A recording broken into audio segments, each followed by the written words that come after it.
Bonjour à toutes et à tous et merci de nous rejoindre sur France 24. Bienvenue dans le Journal de l'Afrique. Voici les titres. Alpha Condé en visite à Paris. Le président guinéen s'est entretenu avec François Hollande. Au menu des discussions, la sécurité mais aussi l'économie. La population reproche à l'État de ne pas vouloir baisser les prix du carburant alors que le cours du marché mondial est en chute. Vous entendrez dans un instant Alpha Condé. Demain est un grand jour pour la Cour pénale internationale. Elle va juger pour la première fois un ancien président. Laurent Gbagbo est accusé de crimes contre l'humanité commis lors des violences post-électorales de novembre 2010. Un procès très attendu par les victimes mais aussi par ses partisans. Nous serons en direct de La Haye dans un instant avec Pauline Simonet. Et puis, nous nous rendrons en Ouganda où de jeunes informaticiens ont développé une application pour téléphone portable qui, vous le verrez, sort de l'ordinaire. Elle a été créée pour lutter contre les fraudes électorales. Objectif, la présidentielle du 18 février. La visite d'Alpha Condé à Paris. Le président guinéen a rencontré François Hollande. Ils ont évoqué les questions de sécurité et les menaces terroristes qui pèsent sur l'Afrique de l'Ouest. La Guinée est fortement engagée au Mali où elle déploie un bataillon de 850 hommes. François Hollande a également salué l'issue positive des discussions de la Guinée avec le FMI ainsi que les perspectives économiques du pays pour les années à venir. Mais le pays est actuellement secoué par une crise en cause le prix du carburant. Alors que le cours du marché mondial est en baisse, la Guinée, elle, continue de pratiquer les mêmes prix. Les syndicats de consommateurs réclament une baisse du prix à la pompe. Des négociations sont en cours, les habitants se disent étouffés. Écoutez. Vous savez, le gouvernement doit travailler pour l'intérêt du peuple. Donc c'est une nécessité pour la population parce que le baril déjà est à $22 sur le plan international. Tous les pays ont baissé le prix à la pompe. À Forêt-Caria, les populations vont s'approvisionner en Sierra Leone. Le gouvernement doit baisser le prix du carburant. Et nos équipes ont pu rencontrer Alpha Condé. Vous allez l'entendre sur la question du prix du carburant. Le président guinéen n'a pas encore de réponse claire à donner. Je vous propose de l'écouter. Il était au micro de Mary Colombel, Bangali Touré et Kalidoussi. Le Fonds monétaire en Guinée, il y a un mois, ils ont demandé d'augmenter. Donc avant de faire beaucoup de bruit sur le carburant, pourquoi ne pas parler d'abord de la baisse des matières premières des autres produits qui ont affaissé les ressources de la Guinée? Mais ce n'est pas le prix du carburant qui a baissé. À partir du moment où les matières premières... Si le pétrole baisse, tout le reste baisse avec. Non. Et, et si on n'a pas de ressources au niveau si nos ressources baissent au niveau de la bauxite, baissent au niveau des choses, où on va trouver les ressources? Il y a des négociations en cours avec les syndicats. Vous allez simplement leur expliquer qu'il y a des Non, pour le moment, moi je ne suis pas Conakry pour le moment. Ils sont en train de négocier avec les ministres. Donc je n'interfère pas actuellement, je suis dehors, je n'interfère pas. Pour le moment, ils sont en train de discuter, ils vont s'expliquer. Après, on verra bien.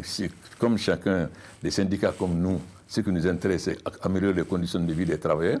Il faut voir. Et il est toujours dangereux de tuer la poule aux œufs d'or. Parce que si vous tuez la poule aux œufs d'or, il n'y aura plus d'œufs.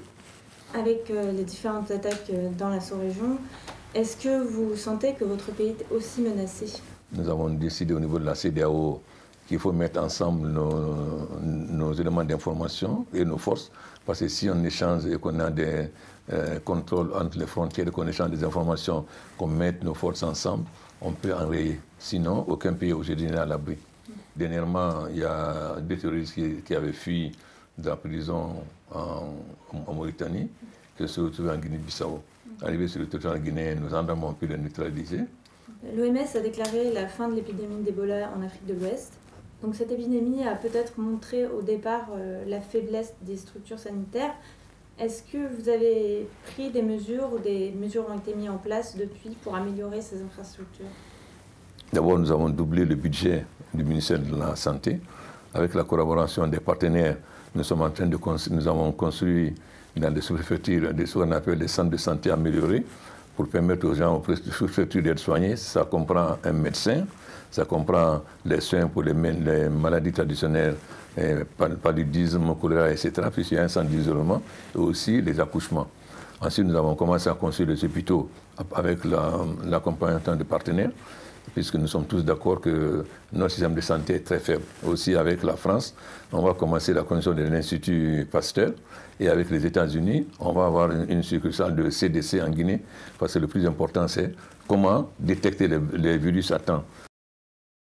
C'est un procès crucial pour la Cour pénale internationale qui s'ouvre demain à La Haye. Elle va pour la première fois juger un ancien chef de l'État. Il s'agit de Laurent Gbagbo. Dans le box des accusés également son ex-bras droit, le leader des jeunes patriotes, Charles Blé Goudet. Les deux hommes vont devoir répondre de crimes contre l'humanité commis lors des violences qui ont enflammé la Côte d'Ivoire après la présidentielle de novembre 2010. Violences qui ont fait, selon l'ONU, plus de 3000 morts en 5 mois. Pauline Simonet, bonsoir. Vous vous trouvez à La Haye. Vous avez assisté aujourd'hui à la conférence de presse avec toutes les parties. Qu'en est-il ressorti ?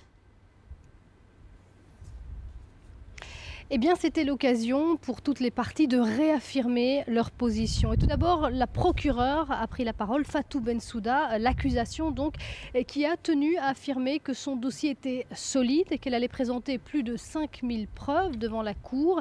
Et elle a tenu à réaffirmer qu'il ne fallait pas croire ce qui était dit sur Internet, sur les réseaux sociaux, que son dossier était extrêmement bien ficelé parce que vous savez que son dossier avait été retoqué une première fois en 2013. Les juges avaient demandé plus de preuves. Eh bien, Fatou Bensouda a tenu à marteler aujourd'hui, oui, je suis prête, nous allons pouvoir prouver la culpabilité, a-t-elle dit, de Laurent Gbagbo, l'ancien président, et de Charles Blé Goudet. La procureure qui a également insisté sur un autre point très important, puisque la CPI est souvent accusée de partialité, de n'avoir cherché les crimes commis que dans un camp. Eh bien, Fatou Bensouda a réaffirmé aujourd'hui que les enquêtes se poursuivaient dans le camp du président actuel Alassane Ouattara, qu'il y avait des crimes qui avaient également été commis dans le camp d'Alassane Ouattara et que donc la CPI n'était pas une cour partiale. Toute autre tonalité évidemment quand les défenseurs de Laurent Gbagbo et de Charles Blé Goudet ont pris la parole, une parole qu'ils ont prise très calmement. Ils veulent prouver, ont-ils dit tout simplement, que leurs clients, Laurent Gbagbo et Charles Blé Goudet, ont été présentés à tort comme des monstres, comme des meurtriers, comme des criminels, mais qu'au contraire, autant Charles Blé Goudet que Laurent Gbagbo sont des hommes de paix, qu'ils se sont battus pour défendre la démocratie, pour défendre la paix. Ce sera ça, leur ligne de défense. La procureure, insiste-t-il, n'a aucune preuve contre eux. Il faut noter qu'il y a beaucoup de supporters, d'ailleurs, de Laurent Gbagbo qui ont fait le déplacement ici à La Haye, qui ont promis de manifester devant la Cour pénale internationale pour insister sur le fait que Laurent Gbagbo et Charles Blé Goudet n'ont pas leur place en prison. Merci beaucoup Pauline, vous étiez en direct de La Haye. Et plus de 5 ans que ces violences ont eu lieu, un procès très attendu donc en Côte d'Ivoire, tant du côté des victimes que des partisans de Laurent Gbagbo. C'est un reportage d'Anna Sylvestre-Trainer et d'Arnaud Froger. À Abobo, personne n'a oublié ce jour-là. Le 17 mars 2011, au plus fort de la crise post-électorale, 2 obus sont tombés ici, en plein cœur d'un fief d'Alassane Ouattara, sur ce marché, bondé de femmes et d'enfants. Au moins 40 personnes sont mortes, selon la procureure de la CPI. Une 60aine a été blessée. Fanta a toujours des éclats d'obus dans le corps. Tout à coup, on a entendu un bruit. Le premier bruit, c'est tombé là. Maintenant, le deuxième est tombé dans le marché. Les obus. Maintenant, c'est le deuxième obus là, moi j'ai eu les éclats. On ne peut jamais oublier. Pourquoi? Parce qu'à chaque fois qu'on repense à ça, là, on a notre blessure qui s'ouvre encore. Donc, on parle de réconciliation. On va réconcilier, mais il faut qu'on pense nos plaies d'abord. Actuellement, on souffre. Ces victimes attendaient avec impatience l'ouverture du procès. Une étape nécessaire pour tourner la page. Depuis plus d'une décennie, les répétitions des actes de crimes ont été favorisées par l'impunité. Donc la justice, nous appelons vivement les actions de la justice pénale contre tous les auteurs de crimes en Côte d'Ivoire. À quelques kilomètres de là, dans un des fiefs des pro-Gbagbo, le ton est radicalement différent. Ici, à Yopougon, où ses fidèles ont l'habitude de se retrouver, on espère toujours l'acquittement et la libération de l'ancien président. Ses partisans dénoncent un acharnement. Les pro-Gbagbo souffrent dans les chairs, ils sont en prison, ils sont humiliés, ils sont licenciés. Mais malgré ça, ils ont toujours Gbagbo dans les têtes. Nous avons quand même espoir. 5 ans après la fin de la crise post-électorale, la Côte d'Ivoire est encore déchirée. En espérant panser ses plaies, c'est tout un pays qui a les yeux tournés vers La Haye.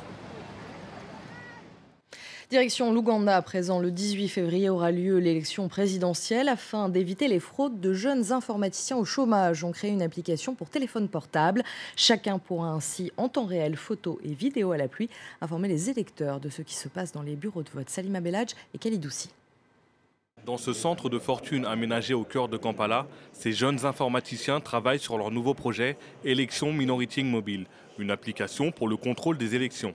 Chaque utilisateur pourra transmettre en temps réel les informations sur le bureau de vote dans lequel il se trouve et il pourra même télécharger des images ou des vidéos en cas de fraude. Ce que nous voulons, c'est que chaque témoin ait une application personnalisée installée sur son téléphone. Il va au bureau de vote, il va capturer le texte et l'image. La voix qu'il enregistrera sera celle de l'officier qui annonce les résultats après le dépouillement. En 2011, date de la dernière élection présidentielle où Yoweri Museveni a été réélu pour un 4e mandat, l'opposition avait dénoncé des fraudes. Ils accusaient le pouvoir en place de bourrer les urnes et d'établir de fausses listes électorales. Avec cette application, ces ingénieurs espèrent réduire les plaintes qui surviennent systématiquement après l'annonce des résultats. C'est une très brillante idée parce que maintenant, le monde marche avec la technologie. Les gens seront en mesure d'obtenir les résultats en temps réel et savoir ce qu'il s'est vraiment passé. Avec le temps, les questions de crédibilité ou d'autres agitations que nous avons connues dans le passé vont diminuer. Cette application est une première en Afrique. Elle pourrait intéresser d'autres pays, car l'annonce des résultats des élections sur le continent reste trop souvent une source de conflit. Merci de votre attention. L'information continue sur France 24.